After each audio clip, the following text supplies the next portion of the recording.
এই দাঁড়ান তো, এত সকালে আমার আপনি কই নিয়ে যাইতেছেন? চুপ করো তো, কোথায় যাইতেছি গেলে বুঝতে পারবো। আসো।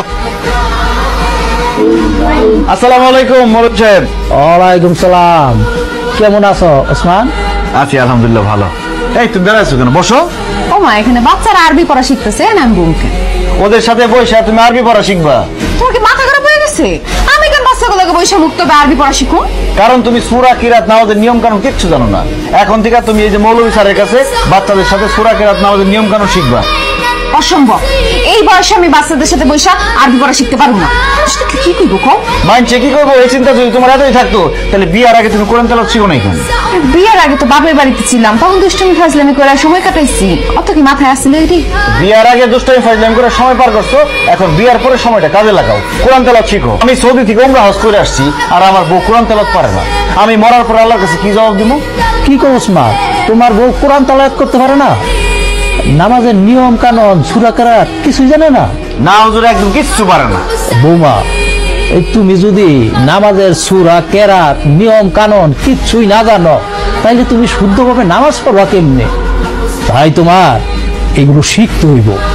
আসো বসো এখানে। শোনো, শিক্ষার কোনো বয়স নাই। শেখার কোনো বয়স না থাকলে আপনি শিখেন, আমার কনকে।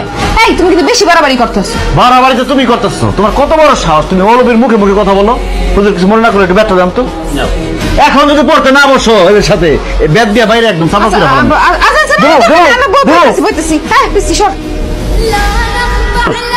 আমার বউরে যেভাবে হোক আরবি শিখাই দিবেন, কোরআন তেলাওয়াত করতে হবে তার।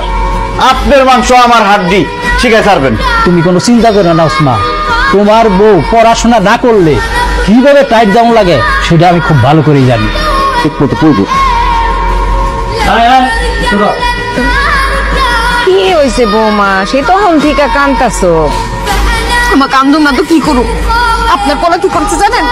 ভোরবেলা আমারে মক্তবে লয়ে গেছে ওই ছোট ছোট বাচ্চাগুলোকে আরবি পড়া শিখতে।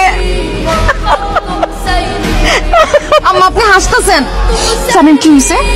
হুজুরে আমারে এই ক্লাস ধরছে, আমি কই থেকে একটু আটকে গেছি, তখন হ্যাঁ আমার সবটি পোলাপানের সামনে কান ধরে দাঁড় করা রাখছে।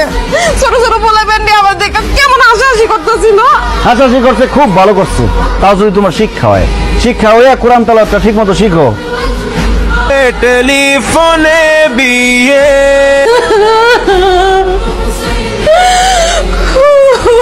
কি বাবা, কি হয়েছে? তুমি এরকম কান্নাকাটি করতেছো কেন? কান্নাকাটি করবো না তো কি করবো? তোমার কথা শুনে না রান্না বান্না করতে গিয়া ভাতের মার আমার হাতের উপর পড়ছে, হাতটা পুরো জ্বললে পুড়ে গেল। একদিন রাঁধতে গিয়ে হাত পুড়ে ফেলাইছো। এবার চিন্তা করে দেখো, আমার মা বছরের পর বছর রাঁধবে, তাহলে কতবার তার হাত পুড়ছে। শোনো বকুল, একজন নারীর তার সংসারের উন্নতির জন্য এরকম জোরে পুড়ে কয়লা হতে হয়। শোনো, এখন যদি তুমি তোমার শ্বশুর শাশুড়ি রান্না করে খাওয়াও, তাহলে যখন তুমি শাশুড়ি হইবা তোমার পুরার বউ তোমার রান্না করে খাওয়াইবে। আর এখন যদি তোমার শ্বশুর শাশুড়ি না খাওয়াও, দেখবা তুমি যখন শাশুড়ি হইবা তোমার পুরার বউ তোমার খাইতেই দিব না। তোমার বিয়ার পর থেকে বুঝতেই আছি, আমার তো মনে হইতেছে তুমি আমার স্বামী না, তুমি আমার শিক্ষক। আমার কথায় কথায় পাঠদান দিতেছো। যা করতেছি তোমার ভালোর জন্যই করতেছি, তোমার একদম খাঁটি বাঙালি বধূ হিসেবে গড়ে তুলতেছি। দেখি হাতটা দিকে দাও। কেন? আরে তোমার হাতটা পুড়ে গেছে, মলম লাগাই দিয়ে দাও। ওর থেকে একটু সাবধানে কাজ করবো। হয়েছে হয়েছে, আর দাম লাগবো না। শোনো না, ওই আমি ভাবতেছিলাম কি কয়দিন বাদেই তো রোজা, রোজার দিনগুলো আমি বাপের বাড়িতে থাকতে চাই, তাইলে সুবিধা হইব। সুবিধা কি মানে আমি আমার মা আমার ভাবির সাথে মিল্লা ইবাদত বন্দেগী করতে পারলাম, আমার রোজাগুলো রাখতে একটু সুবিধা হয় আর কি বাপের বাড়ি থাকলে। এইসব কথা আমাদের বলে কোনো লাভ নেই। আমাদের সংসারের সভাপতি হলো আমার মা আর সেক্রেটারি হলো আমার আব্বা। যা কর তাদের কর, তারা যদি পারমিশন দেয় আমার কোনো সমস্যা নেই। তাকে ডাকতেছি, তাগরি কর। মা, মা, তোমাকে বৌমা তোমাকে কি জানি এটা কইবো। আম্মা, কিছুদিন পর তো রোজার মাস শুরু হইব, আমি ভাবতেছিলাম রোজার মাসটা আমি আমার বাপের বাড়িতেই থাকবো, তাইলে রোজা নামাজ কালাম এগুলো করতে একটু সুবিধা হইতো। অবশ্যই যাবা, তোমার যদি সুবিধা হয় 30টা রোজা রাখার জন্য মায়ের বাড়িতে, তো যাবাই। তবে একটা কথা, ঈদ কিন্তু আমাদের সাথেই করতে হইব। অবশ্যই আম্মা, কি যে বলেন, আপনাদের স্যার আমি ঈদ করতে পারি? ঈদ আমি এ বাড়িতেই করব। এই ওসমান, তুই এক কাজ কর, বৌমারে নিয়ে কাল কি শ্বশুর বাড়িতে যা। তুই তো আমার শ্বশুর বাড়িতে যাস নাই, আর ওই তোর শ্বশুরের লাইব্রেরির ব্যবসা, তোর সমন্দির সুরমা আতরের ব্যবসা, এগুলো দেখে আইলি। হ্যাঁ, কেমন? ঠিক আছে আব্বা, তুমি যেহেতু কইতেছো, কালকে এই বকুলরে নিয়ে আমি ওর বাড়িতে যাবো।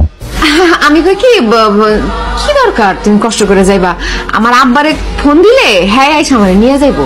তোমার আব্বা কষ্ট করে এবার আসবে কেন? ওসমানই তোমারে নিয়ে তোমার বাড়িতে দিয়ে আসবো। জি আব্বা, ঠিক আছে।